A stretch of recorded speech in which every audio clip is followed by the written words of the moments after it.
What's going on, guys? Welcome back to another video. If this shot looks a little bit different from what you usually see, that's because I'm shooting on a different camera. My main camera is actually here inside this rig, inside this camera cage, and that's what the topic of today's video is going to be about. It's going to be about why you should get yourself a camera cage in 2021.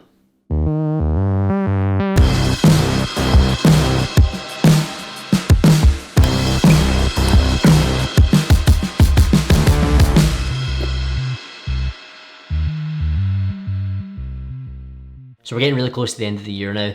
Black Fridays came and went, and I decided to pick myself up a new camera cage from SmallRig, as well as a few accessories to attach to that camera cage. So if you're like me, as I'm sure many of you are, you'll have some sort of DSLR or mirrorless camera that you'll use to do the majority of your work, your client work, your YouTube videos, whatever it may be.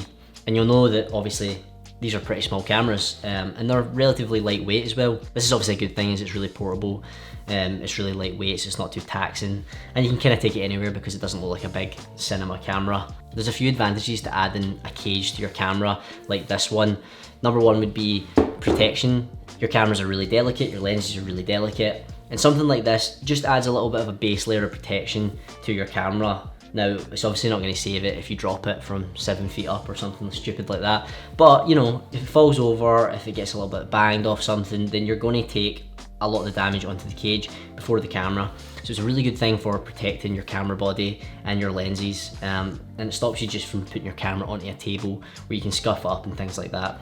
And I know lenses keep their value pretty well, so you want to keep your lenses off the surfaces and keep them as mint condition as possible, because if you ever want to resell them, you want to be looking as good as possible, almost as good as when you bought them.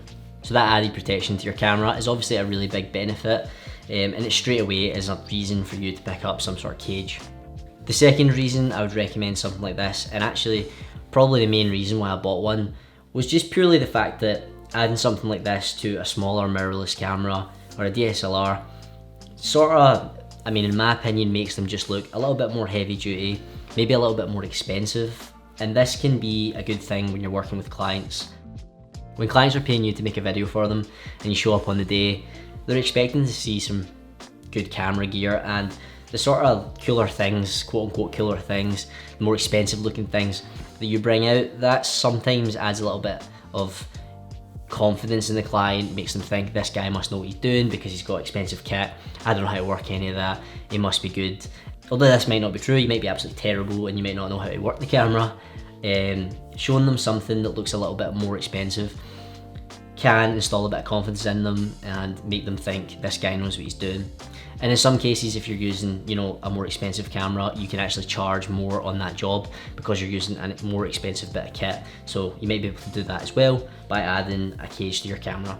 Of course, me and you know that although these cameras are small, they're very expensive and they shoot really high quality stuff, but most normal people don't really know that. So when they see a camera like that come out, they might think it just looks like a sort of cheaper camera or something that they might see people have in everyday life. So this just beefs it up a little bit, it makes it look a little bit more high quality, a little bit more expensive.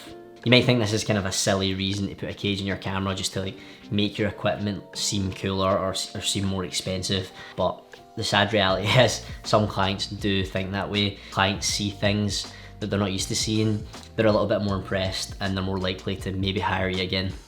Another personal reason why I decided to get a cage for the camera was that I actually shoot a lot of my videos handheld.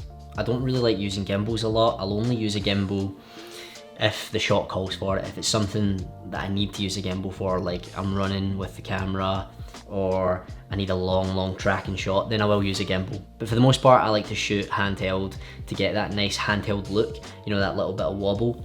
And the problem is with these cameras is because they are so small and in some cases really light, the wobble kind of turns into slight micro jitters, and if you don't have any sort of stabilization in your camera or your lens, then this just isn't going to look too pleasant if you're moving the camera at all. So by adding these sort of two handles to the side of the camera, you're just adding that extra 2 points of stabilization, and it helps sort of take these micro jitters out, and because it's heavier, that also helps take them out a little bit. So I'm able to then get panning shots and things like that in full 4K, so I'm not using any slow-mo to smooth it out in post. The top handle is also really great for picking up the camera, you know, if you want to move it about.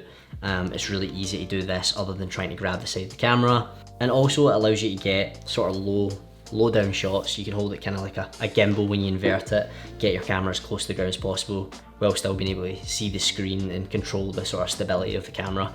So the top handle's really, really great for that. And finally, the last reason for me wanting to get the cage, and probably the most obvious one, is just the fact that you can attach so many different accessories to your camera. So instead of just having the one cold shoe on the top of the camera, you then open it up to be able to attach multiple different accessories, be it mics, lights, a monitor, really anything, and there's loads of different places where you can attach them on the camera to make it the most comfortable setup for you. And that's just really handy if you're controlling everything yourself on the shoots, like I know what I do in most of my shoots. So if you are shooting your videos on a smaller camera like this one, I would really, really consider getting yourself a cage. Since I've had it, it's just sort of sped up a lot of my workflow. It's made my working a lot more comfortable, and I just think it's a great investment. It really allows you to do more with your camera, and also obviously it looks pretty good. So anyway, that's all I wanted to talk about in this video. I hope you found it useful, and if you enjoyed it, consider leaving it a like. And if you think this is something for you, I'll put links down in the description for the one I got. This is for the A7 III. You can get camera cages for pretty much any camera that you've got. But if you do have an A7 III, I'll leave the stuff down in the description so you can check out this specific model. Christmas is coming up, so if you're looking to buy yourself something for Christmas, or someone's looking to buy you something for Christmas, maybe consider a camera cage. You won't regret it. That's all from me, guys. If you have a camera cage, comment below.